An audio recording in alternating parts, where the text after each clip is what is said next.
튀르키예 앙카라에서 열린 북대서양 조약기구 나토 정상회의에 참석한 이재명 대통령이 세계 최대 방산 시장을 상대로 K방산 세일즈에 나섰습니다. 단순한 무기체계 거래를 넘어 함께 만들고 함께 운용하는 방산 파트너십 2.0을 제안했습니다. 홍민기 기자입니다.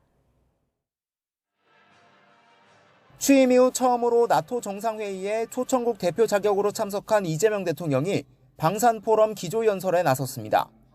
전 세계 국방비의 55%, 최대 시장 관계자 1000여 명 앞에서 우리 방위산업의 경쟁력을 강조했습니다. 대한민국의 안정적인 생산 역량과 검증된 기술력이 나토의 오랜 노하우와 합쳐진다면 양쪽의 안보 역량은 지금보다 훨씬 강력해질 것이 분명합니다. 지금을 지정학적 갈등이 상시화된 불확실성의 시대로 규정하고 이럴 때일수록 과감한 행동과 빠른 협력이 이뤄져야 한다고 목소리를 높였습니다. 우크라이나 전쟁과 트럼프 미국 대통령의 압박으로 방위력 강화를 추진하는 나토에 손을 내민 겁니다. 이 대통령은 특히 대한민국은 민주주의와 자유, 평화를 함께 지켜온 나토의 파트너라며 방산협력 관계 격상을 제안했습니다. 무기 체계를 함께 연구하고 함께 생산하며 함께 운용하는 한나토 방위산업 파트너십 2.0으로 격상해 나가기를 제안합니다. 캐나다가 60조 원대 신규 잠수함 사업자로 한국 대신 같은 나토 동맹국인 독일 기업을 선택한 가운데 단순히 무기를 거래하는 현재 수준을 뛰어넘는 미래 연대 비전을 제시한 셈입니다. 이 대통령은 앞서 나토 사무총장도 만나 한 나토 관계 증진 필요성에 뜻을 모았습니다.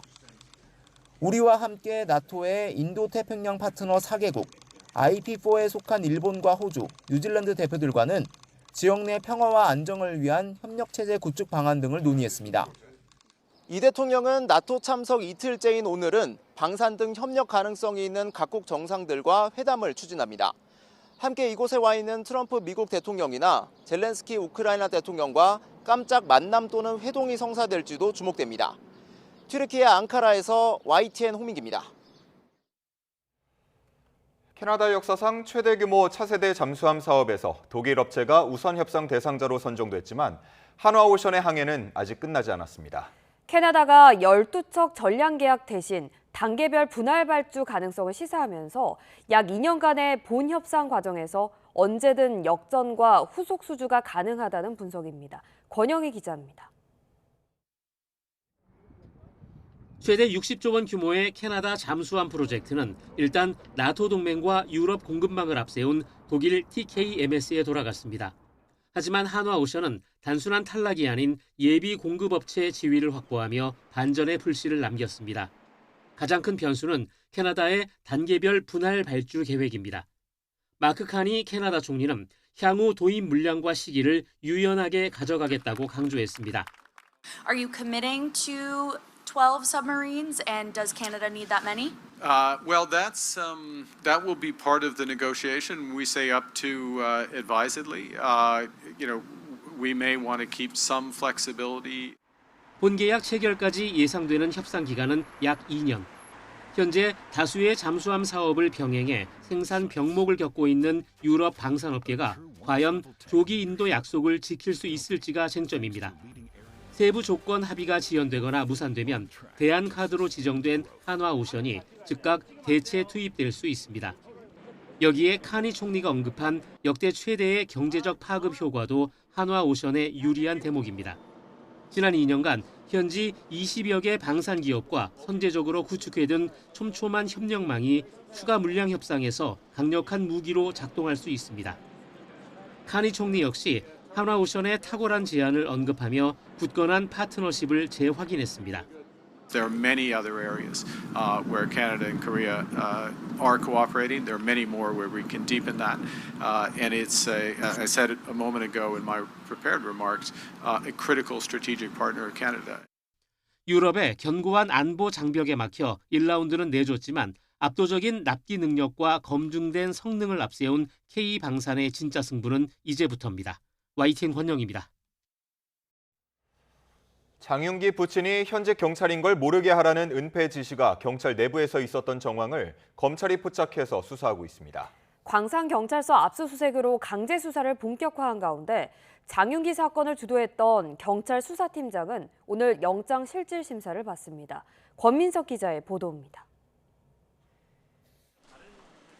여고생을 살해한 장윤기 사건을 수사했던 광주 광산경찰서에 검찰이 들이닥쳤습니다. 당시 수사팀장과 팀원은 물론 광주 서부서 경감인 장윤기 아버지 휴대전화도 압수수색 대상에 포함됐습니다.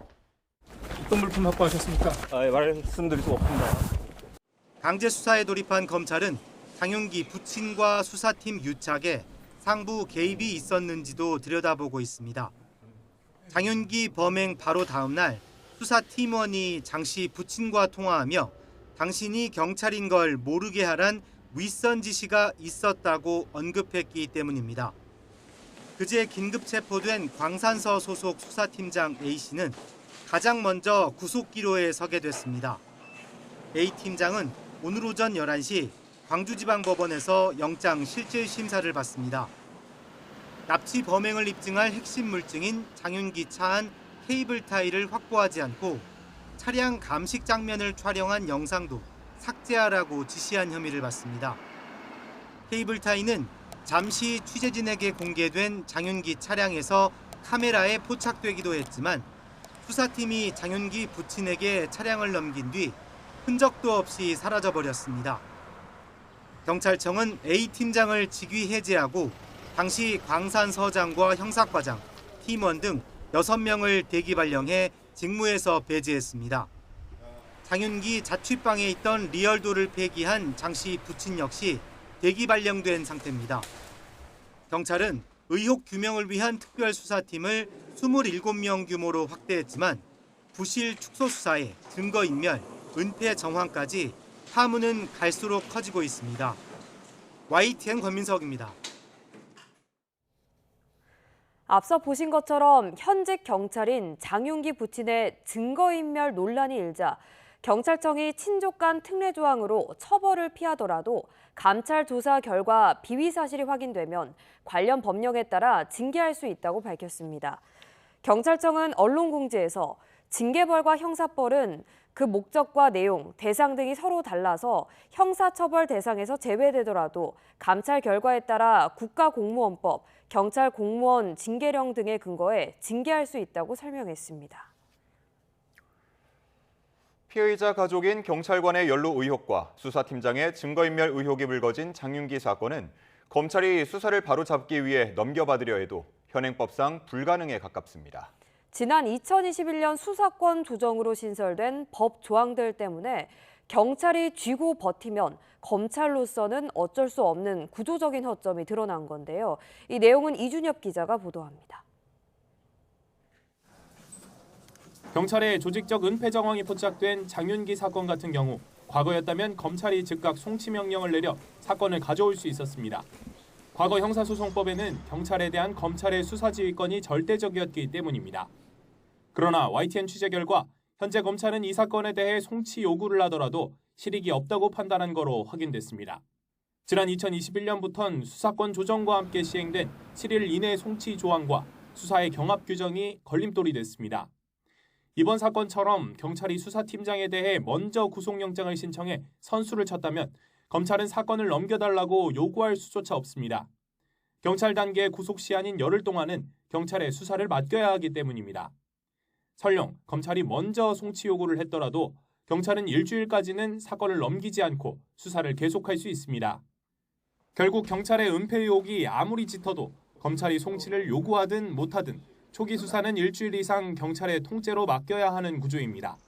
수사의 독립성을 보장하겠다며 만든 조항들이 역설적으로 비위 당사자에게 칼자루를 쥐어준 셈입니다. 이처럼 경찰 수사의 사각지대가 드러나며 법조계에선 검찰의 사법 통제 장치를 복원해야 한다는 목소리가 커지고 있습니다. 이번 장윤기 사건이 지지부진하던 형사소송법 개정 논의의 분수령이 될지 주목됩니다. YTN 이준엽입니다. 체포방해 혐의로 1심에서 징역 5년을 선고받은 윤석열 전 대통령은 2심을 거치며 징역 7년으로 형량이 늘었습니다. 체포영장 집행 1년 반 만인 내일 상고심 선고가 나오는데 주의 깊게 봐야 할 관전 포인트가 뭔지 신기희 기자가 정리했습니다. 존경하는 국민 여러분. 체포방해 재판 1, 2심 내내 최대 쟁점은 공수처의 수사권이었습니다. 윤 전 대통령 측은 공수처의 관할 위반과 수사 착수 과정을 근거로 들며 공소 기각을 주장해왔는데 1, 2심 모두 이를 받아들이지 않았습니다. 피고인의 직권남용 권리행사 방해 혐의와 내란 우두머리 혐의는 사실관계가 동일하여 중간행위나 다른 원인의 매개 없이 직접 연결되고 공수처법 제47조가 준용하는 형사소송법에 따라 서울 서부지방법원에도 관할이 인정된다고 봄이 타당합니다. 공수처의 수사 과정은 현재 항소심이 진행 중인 내란 우두머리 혐의 재판에도 전제가 되는 만큼 대법원에서 이런 판단이 확정되면 해당 재판에도 영향을 끼칠 수 있습니다. 국무위원 심의권 침해 부분은 1, 2심의 판단이 약간 갈렸습니다. 2심이 혐의를 좀 더 엄격하게 판단해 국무회의 소집 통지를 촉박하게 받았던 국무위원들에 대한 직권남용 혐의도 유죄로 인정됐습니다. 국무위원에 대한 소집 통지는 단순히 연락을 하는 것에 그칠 것이 아니라 국무위원의 현실적인 참여 가능성이 보장될 수 있도록 이루어져야 합니다. 1심에서 무죄였던 계엄 관련 허위 공보 혐의도 단정적인 표현 사용은 주의 의무 위반이라는 취지로 유죄로 뒤집혔습니다. 윤 전 대통령은 2심에서 1심보다 형량이 늘어난 징역 7년을 선고받았습니다. 만약 상고가 기각된다면 12.3 비상계엄 정점에 대해 처음 나오는 확정 판결이 됩니다. YTN 신기입니다. 대법원이 내일 열리는 윤석열 전 대통령의 고위공직자범죄수사처 체포방해 혐의 상고심 선고를 생중계 허가했습니다. 이에 따라 법원 자체 장비로 촬영한 영상을 방송사에 실시간 송출할 예정입니다. 소부 사건 선고 생중계가 이루어지는 건 이번이 첫 사례입니다. 비상계엄 선포 이후 경찰과 공수처는 사상 초유의 현직 대통령 체포를 감행했습니다. 경찰의 우회 전략과 인해 전술로 경호처의 저항을 뚫고 관저 진입에 성공했는데요. 긴박했던 당시 상황을 윤웅성 기자가 돌아봤습니다. 오후 1시 반쯤 공수처와 경찰은 영장 집행을 중지했습니다. 공조수사본부는 계속된 대치 상황으로 사실상 영장 집행이 불가능하다고 판단하고 비상계엄 선포 한 달 뒤 공수처 주도로 감행한 사상 초유의 현직 대통령 체포. 첫 시도는 일단 실패로 돌아갔습니다. 200여 명을 동원한 경호처의 인해 전술과 개인 화기를 이용한 무력 시위를 당해내지 못한 겁니다. 두 번째 작전의 키를 잡은 경찰은 베테랑 형사 1000명에 기동대 54개 부대까지 투입하며 절치부심했습니다. 경호처 인력은 물론 변호인단과 국민의힘 인사들까지 합세한 바리케이드를 뚫어냈고 사전에 설치된 차벽과 철조망에는 사다리와 절단기로 대응했습니다. 관저 진입에 성공한 뒤에는 반대편 등산로까지 공략하며 비교적 손쉽게 호위망을 좁혔습니다.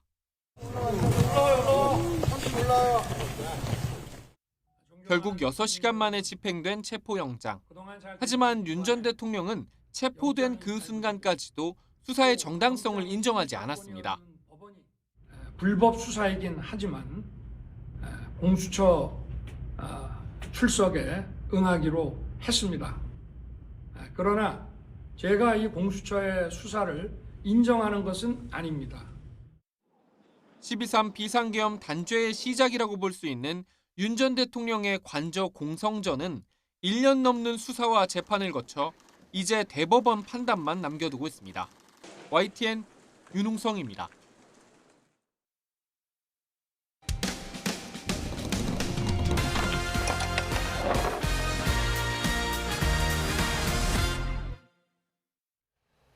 지난해 처음으로 입주한 세종의 한 국민임대 아파트에서 비만 오면 집안으로 빗물이 줄줄 샌다는 제보가 접수됐습니다. 이미 한 차례 방수 공사를 마쳤지만 올해 또다시 누수가 발생한 건데요. LH와 시공사 측은 뒤늦게 피해 보상과 이사 지원을 약속했습니다. 제보는 Y, 오승훈 기자입니다. 집안 천장에서 물이 쉴 새 없이 뚝뚝 떨어집니다. 바닥에는 빗물바지 여러 개가 놓여 있고 그 안에는 물이 고여 있습니다.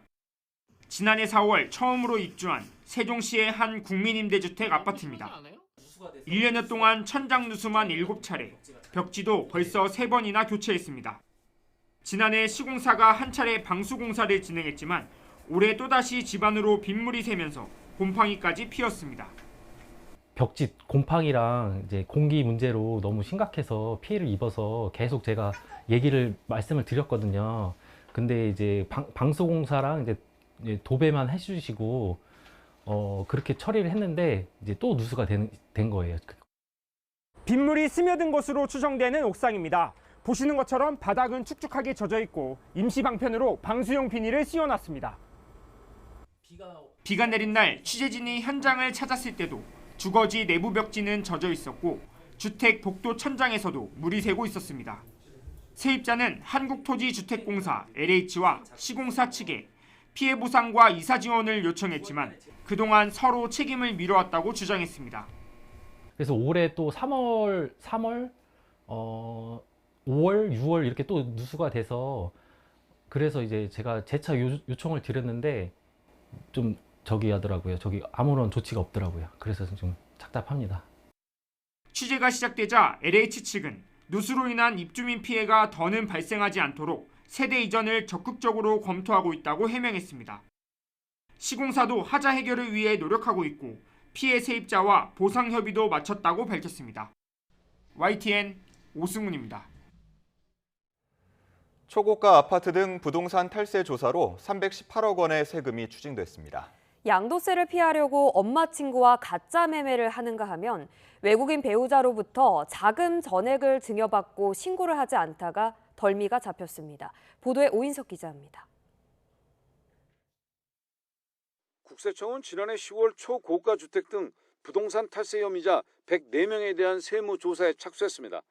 현재까지 조사 결과 80여 명이 731억 원을 탈루한 가운데 318억 원의 세금을 추징했습니다.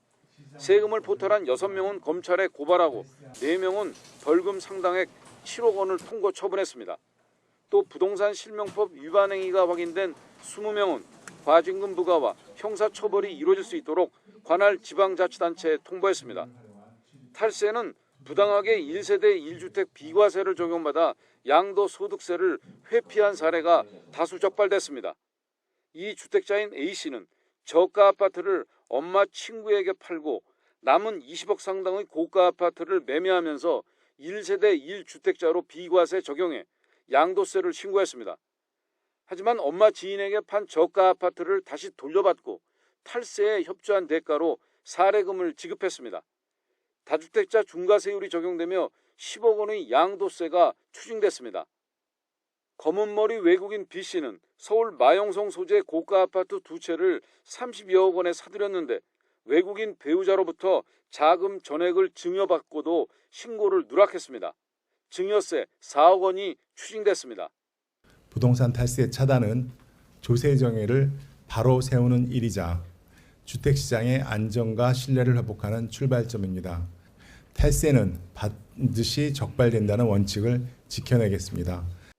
국세청은 다주택자 증여거래를 중심으로 증여 재산을 저가 평가하거나 증여세를 대납하는 등 편법 증여가 없는지 검증하겠다고 밝혔습니다. YTN 오인석입니다.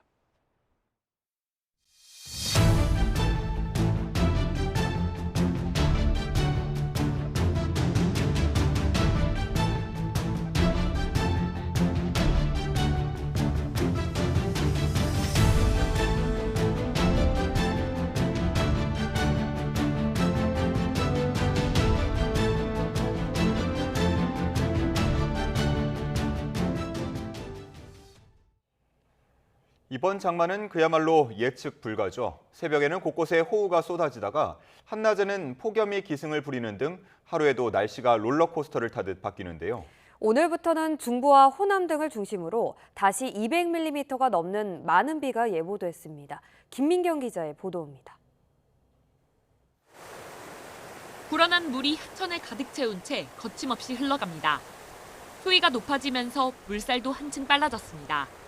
새벽부터 아침 사이 충남 금산에는 시간당 58.4mm의 폭우가 쏟아지며 호우 경보가 내려졌고 영동과 서천, 전북 군산과 무주에도 시간당 40mm가 넘는 강한 비가 내렸습니다.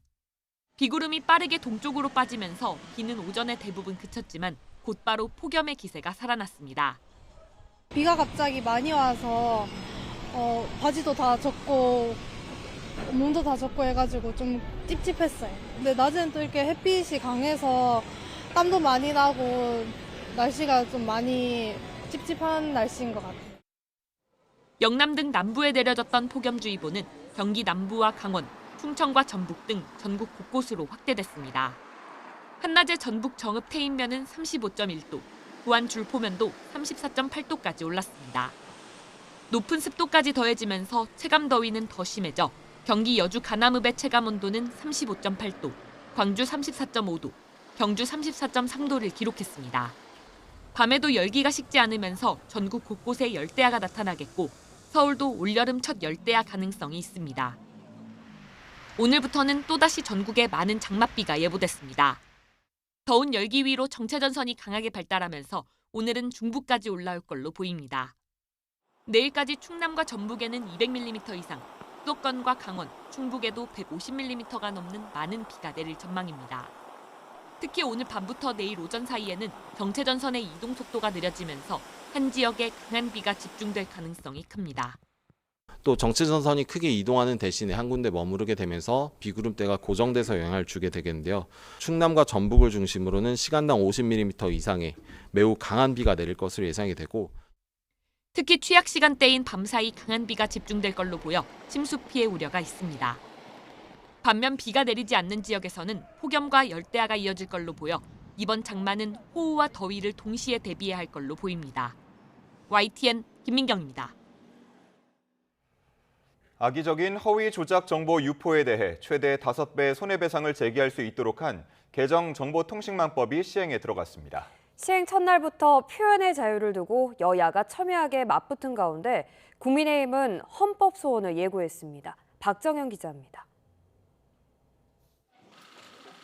개정 정보통신망법 시행 첫날 국민의힘은 분명한 위헌이라며 헌법 소원을 청구하겠다고 밝혔습니다.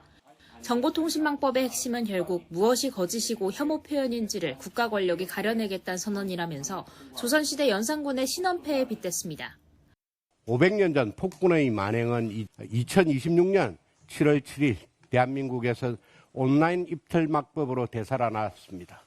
국민의 목에 현대판 신원패를 채우고야 말았습니다.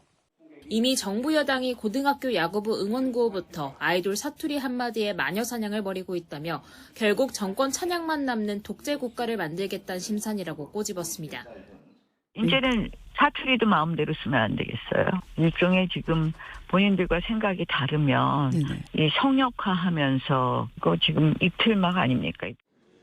민주당은 허위 조작 정보를 차단하기 위한 최소한의 제도적 장치라고 반박했습니다. 이미 독일과 유럽연합 등 주요 선진국도 비슷한 제도를 운영하고 있다는 점을 근거로 들며 사실을 왜곡하고 국민 불안만 키우는 게 야당의 태도냐 발끈했습니다. 법안 어디에 입틀막과 독재가 있습니까?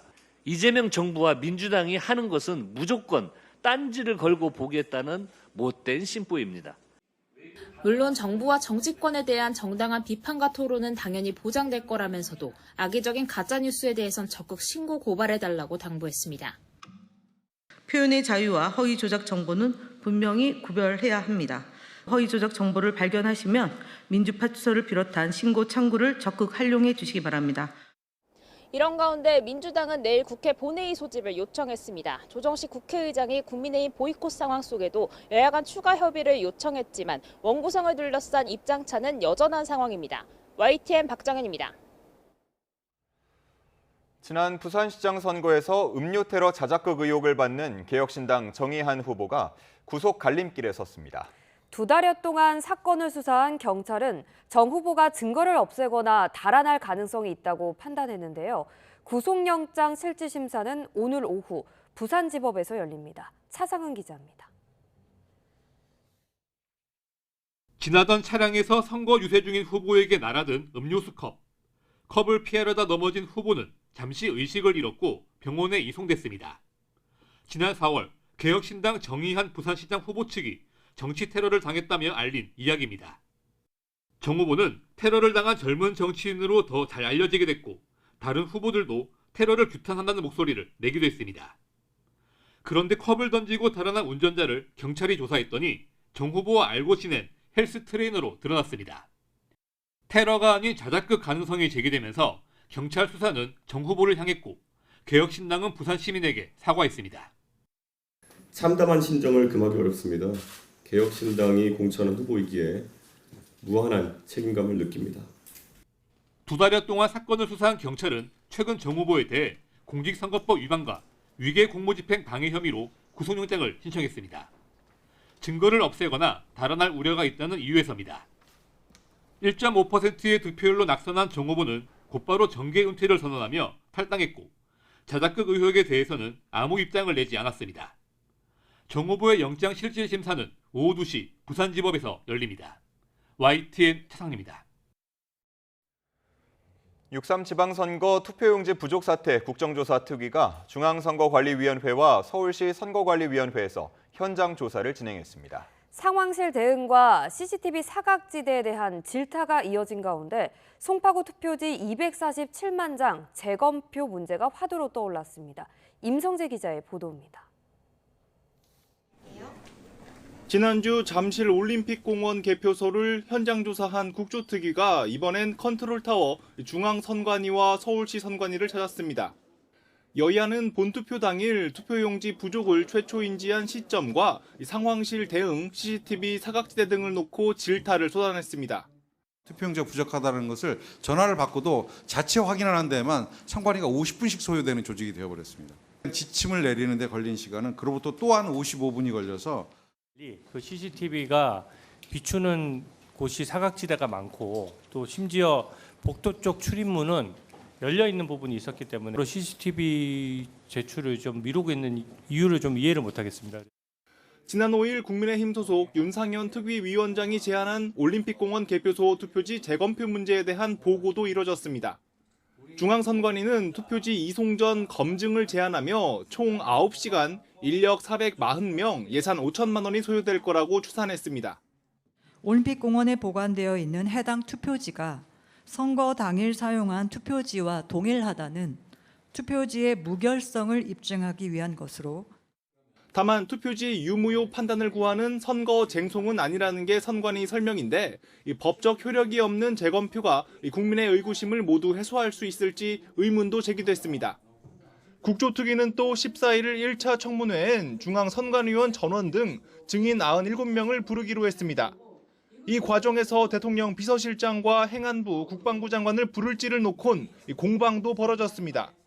만약 우리가 행안부나 청와대가 이 사태가 발생한 즉시 바로 인지를 했으면 참정권 침해라는 사달이 났겠느냐. 정쟁을 하자고 이 자리에 모인 게 아니지 않습니까? 대통령실과 선관위는 엄연히 분리되어 있는 헌법기관입니다.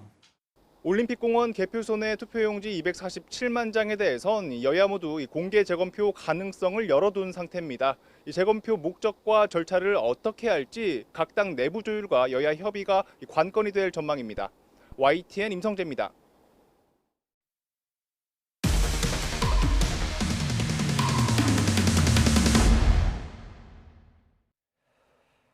공문서를 위조해 물품 대리 구매를 유도한 뒤 잠적해버리는 이른바 노쇼 사기가 횡행하는 가운데 수법이 날로 교묘해지고 있습니다. 공무원인 척 매장을 방문하는 경우도 있었는데 표적이 될 뻔한 업체 사장이 되려 사기꾼을 속여 경찰과 함께 검거에 성공했습니다. 윤혜리 기자의 보도입니다. 지난 6일 오후 서울 문정동에 있는 컴퓨터 수리 매장 앞. 종이 뭉치를 손에 든 여성이 기다리던 남성에게 서류를 한 장 건넵니다. 잠시 얘기를 나누고 돌아가려는 찰나 사복을 입은 경찰관 3명이 막아섭니다. 공무원 행세를 하며 물품 대리구매 사기에 가담한 30대 여성 A씨가 경찰에 붙잡혔습니다. 컴퓨터 수리 매장을 운영하는 박모 씨가 A씨의 윗선으로부터 전화를 받은 건 지난 2일입니다. 전화를 건 남성은 자신의 인근 고등학교 소속 김모 주무관이라고 소개했습니다. 여기 고등학교인데요. 정밀 점검이랑 설치 좀 요청드리려고 하거든요. 가능하다고 하면은 저희가 오늘 잠깐 방문 드려가지고 설치 요청서 좀 전달드리려고 하는데. 잠시 뒤 실제로 공무원증을 손에 든 여성이 찾아와 학교장 직인이 찍힌 공문서를 전달해줬습니다. 우리가 흔히 보는 행정실의 공무원증인가 보다 이렇게 생각을 했지 자세히 볼 겨를도 없었고 이렇게 직접 사람이 오고 통화를 10번을 넘게 하다 보니까 완전히 신뢰가 가요, 그 사람이. 그런데 다음 날 이 남성은 컴퓨터와 함께 복합기를 급하게 설치해야 한다며 특정 업체를 통해 물품을 대리로 구매해달라고 요청했고 업체는 2,400만 원 선납을 요구했습니다. 미심쩍은 마음에 고등학교로 직접 연락해보니 존재하지 않는 인물이었습니다. 앞서 남성은 명함도 보내며 신뢰를 샀는데 자세히 보면 이메일 아이디는 꾼꾼, 도메인도 학교 등 공공기관이 사용하는 게 아닙니다. 다른 업체도 피해를 볼 수 있겠다는 우려에 박 씨는 경찰에 잠복을 요청한 뒤 대리구매 지급 확약서를 직접 가지고 오라며 되려 사기꾼을 속였습니다. 공공기관을 사칭하는 사람들한테 전화가 오면 꼭 전화 한 통을 해서 이러이러한 일이 있는지 확인만 한 번만 해봐야 돼요. 경찰은 A씨의 휴대전화 디지털 포렌식을 토대로 구체적인 사건 경위와 추가 공범 여부를 조사하는 동시에 다른 범행이 없는지도 살펴보고 있습니다. YTN 윤혜리입니다. 인천에서 생후 20개월 영아를 방치해 숨지게 한 혐의로 구속 기소된 20대 친모에게 검찰이 징역 30년의 중형을 구형했습니다. 친모가 아이의 상태를 충분히 인식했다는 검찰과 달리 친모 측은 자신의 행위가 어떤 결과를 가져올지 판단할 능력이 없었다고 주장했습니다. 배민혁 기자입니다. 아동학대 살해 혐의를 받는 20대 친모 A씨의 결심 공판에서 검찰은 징역 30년을 구형했습니다. 검찰은 A씨가 아이의 상태를 충분히 인식했고 돌볼 수 있었는데도 마치 아이가 없는 것처럼 즐겁게 개인 생활을 영위하며 장기간 방임했다고 지적했습니다. 그 결과 아이는 약 2개월 동안 극심한 배고픔으로 정신적, 신체적 고통에 시달리다가 사망에 이르게 됐다고 설명했습니다. 또 재범 우려도 매우 크다며 첫째 아이에 대해서도 정도를 벗어난 정신적, 신체적 학대가 확인된다고 말했습니다. 이 과정에서 검찰은 집안에 아이 울음소리가 울리는데도 A씨가 방안을 들여다보지 않는 모습이 담긴 홈캠 영상을 공개하기도 했습니다. 이에 대해 A씨 측은 이 사건은 계획적이거나 의도된 살인이 아니라 비극적인 사고라며 반박했습니다. A씨 변호인은 전체지능지수 75점으로 경계선지능에 해당하는 A씨가 생활고와 양육 스트레스를 겪으며 우발적으로 한 행동일 뿐이라고 주장했습니다. 자신의 행동이 아이에게 어떤 결과를 초래할지 판단할 능력이 없었다는 겁니다. 동시에 아이의 친부로부터 어떤 도움도 받지 못한 채 수급비에 기대 생활해온 미혼모가 양육의 무게를 감당하지 못해 발생한 사건이라며 사회 안전망의 부재를 지적하기도 했습니다. A씨는 최후 진술에서 아기에게 해서는 안 될 죄를 저질렀다면서 깊이 반성하고 어떤 처벌도 달게 받겠다며 울먹이는 모습을 보였습니다. A씨는 지난 3월 자신의 아이에게 음식을 제대로 주지 않고 방치해 숨지게 한 혐의 등으로 재판에 넘겨졌습니다. 아이가 숨지기 전 105시간 넘게 집에 아이를 홀로 남겨둔 채 놀이동산 등을 찾고 최대 67시간 동안 음식을 주지 않은 것으로 조사됐습니다. A씨의 선고일은 오는 8월 열릴 예정인 가운데 살해의 고의성 여부에 대한 재판부 판단이 주목됩니다. YTN 배민혁입니다. 경기 구리경찰서는 지난달 1일 고의로 교통사고를 내 보험금을 타낸 혐의로 50대 남성 A씨를 불구속 송치했습니다.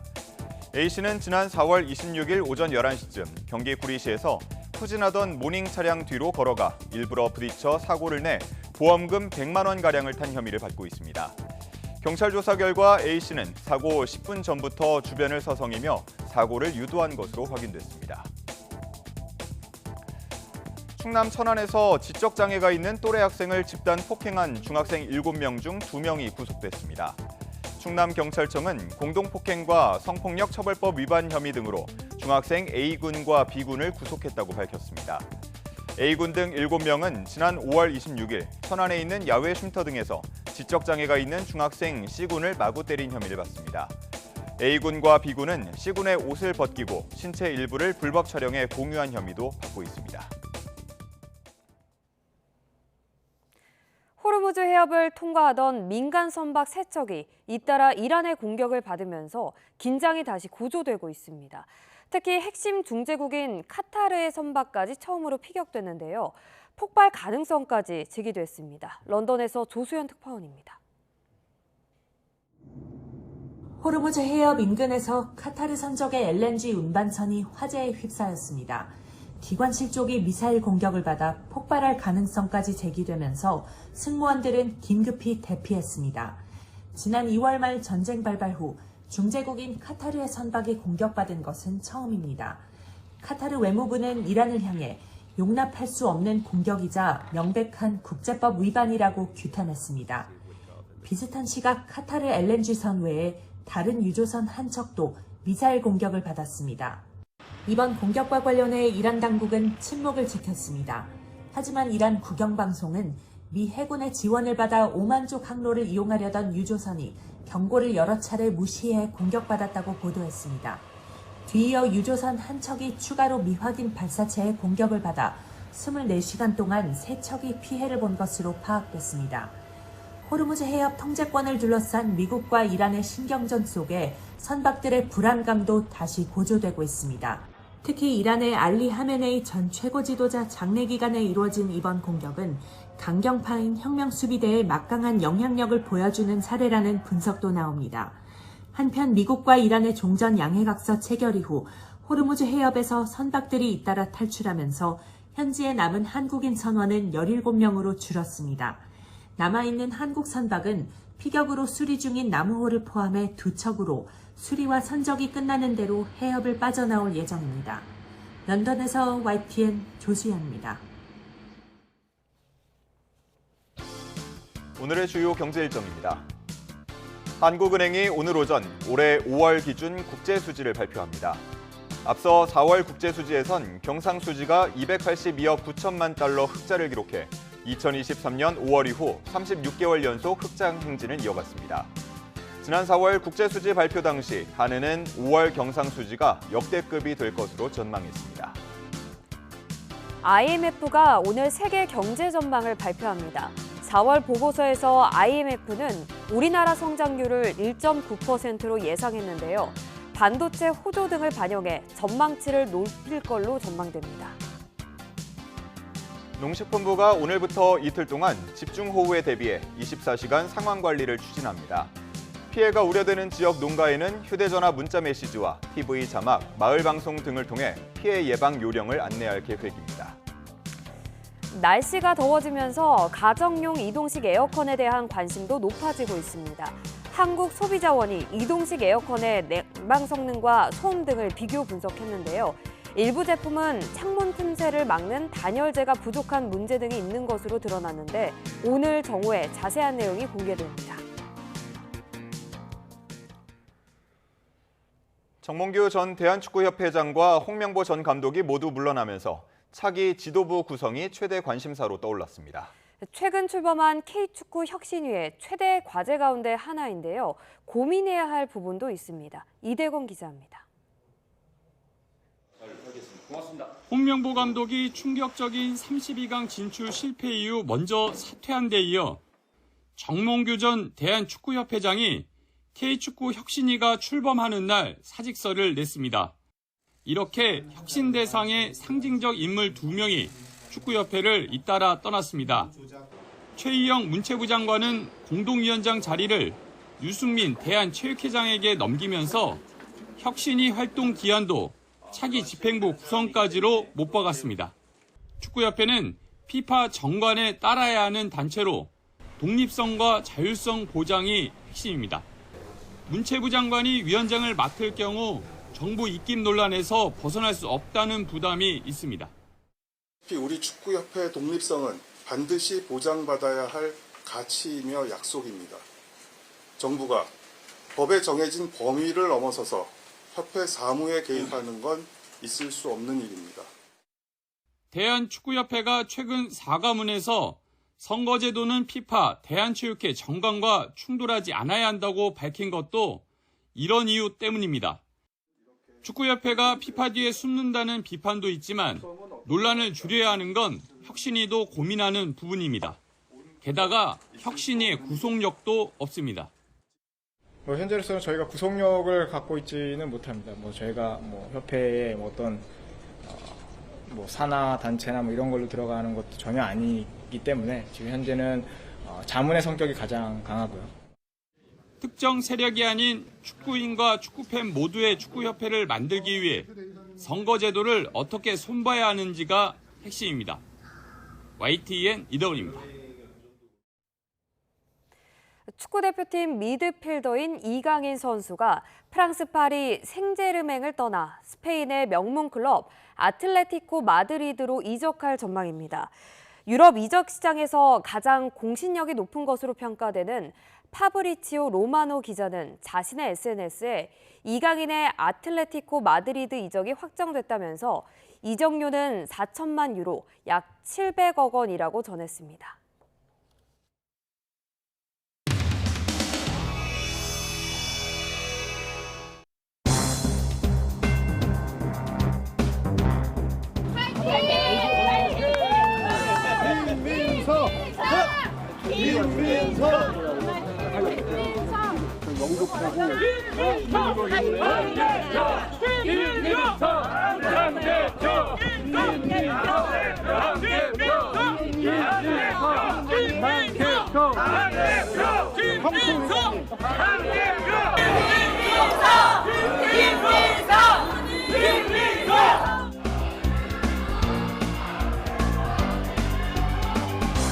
저는 오늘 이재명 정부 국정 성공에 대한 무한한 책임감 위에서 민주당 당 대표 출마를 선언합니다. 제게 정치를 가르쳐 주신 김대중 대통령님, 단일화는 합리적 충정이었다며 복귀의 문을 열어주신 노무현 대통령님, 제가 지킨 민주당 깃발을 복권시켜주신 문재인 대통령님, 국정의 파트너로 삼아주신 이재명 대통령님, 그 정신과 역사를 이어가겠습니다. 우리는 김대중의 역사, 노무현의 역사, 문재인의 역사를 자양분 삼아 이재명의 역사를 더욱 꽃피워야 합니다. 당원 주권 시대라는 조어도 제 작품입니다. 오늘 우리는 국민 주권 시대에 걸맞는 당원 주권 시대를, 방원 주권 시대를 활짝 이을 전당대회에 대한 준비를 합니다. 저는 보완 수사권 폐지라는 제 일관된 주장을 정부의 입장으로 정리하였습니다. 검찰개혁은 이재명 정부와 우리 더불어민주당의 깃발이자 상징입니다.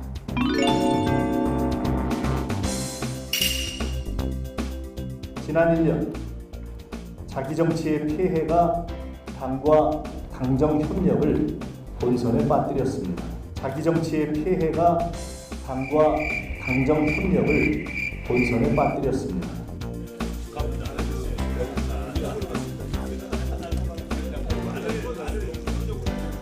김민석 전 총리님 이제 국방위원회에 합류해 주셨는데 국방위원회에 다시 복귀하신 거 진심으로 축하드립니다. 아주 기대가 큽니다. 꼭 큰 뜻 이루시기를 바랍니다.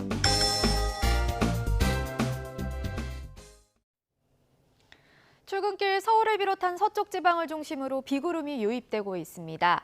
인천 옹진군에는 호우주의보가 내려졌고요. 수도권을 중심으로 시간당 20mm 안팎의 강한 비가 집중되고 있습니다. 비는 점차 전국으로 확대돼 내일까지 충남과 전북에 최고 200mm 이상, 서울 등 그밖의 중서부와 경북 일부 지역에 최고 150mm 이상의 큰 비가 내리겠습니다. 굿에 따라 벼락과 돌풍을 동반한 국지성 호우가 쏟아지겠고, 특히 오늘 밤 사이에는 시간당 최대 50mm 안팎의 물벼락이 떨어지겠습니다. 산사태 위기경보 주의 단계가 발령 중인 만큼 피해 없도록 주의하시기 바랍니다. 지난 밤 사이 곳곳에서 열대야나 열대야를 방불케 하는 더위가 나타났습니다.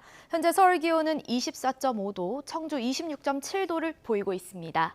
한낮에는 비가 내리며 폭염특보가 일부 해제될 가능성이 있겠지만 습도가 높아서 무덥겠는데요. 서울 27도, 광주 29도, 대구 32도로 예상됩니다. 날씨였습니다. 이상으로 뉴스타트 1부 마칩니다. 잠시 후 2부가 이어집니다. 시청해주신 여러분 고맙습니다.